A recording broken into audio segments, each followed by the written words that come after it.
Hello everyone, I'm Francesca. Welcome back to my YouTube channel. Today we're kind of experimenting together. So intentionally I had wanted to give you a really amazing vegan Frosty recipe, and it was harder than I thought it would be. And halfway through filming it, I was like, I should just stop because I was getting really upset. But then I was like, you know what? This is real life.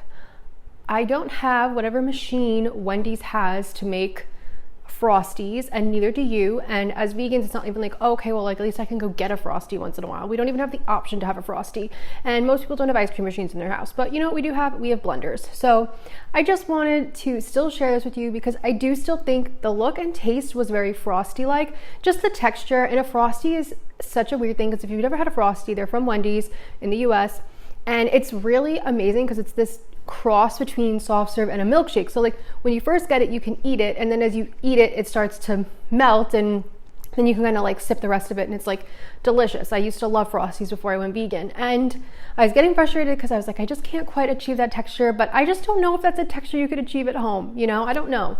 But either way, I still want to share this with you. So just keep in mind when watching this that like there was some struggle, there was some trial and error. This started out as what I thought was going to be a very easy, perfect recipe, but it was not. But you know what? That's okay, that's life.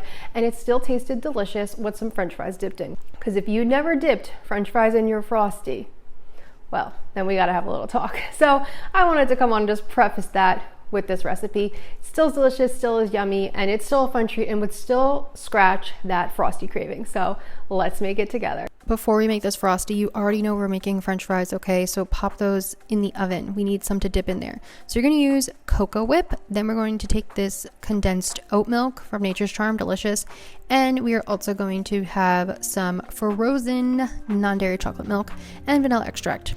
And so I put in my cubes. This was 1.5 cups of non-dairy chocolate milk.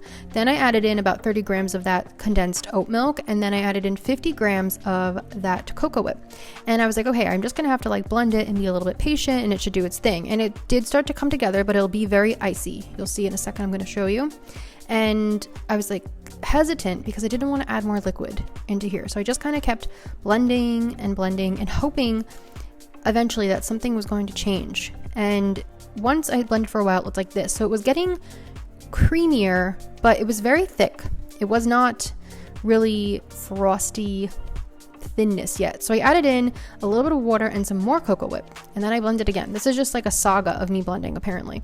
And eventually I got it to start looking like this, and I was kind of like, okay, I feel like that's a good enough sort of frosty consistency where it's a little liquidy, a little bit thick. Like it should be like an in-between.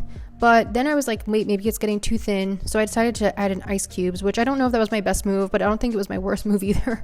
And eventually I kind of gave up because everything was going to start melting too soon. So this was kind of the texture we were left with. It's a little bit icier than I definitely would have liked, but it really was still delicious. The flavor, I think the flavor is really there. And when I dipped those French fries in, wow, was it delicious. So let me know if you guys try it. Let me know what you think. And maybe I'll keep working to give us a better Frosty recipe soon.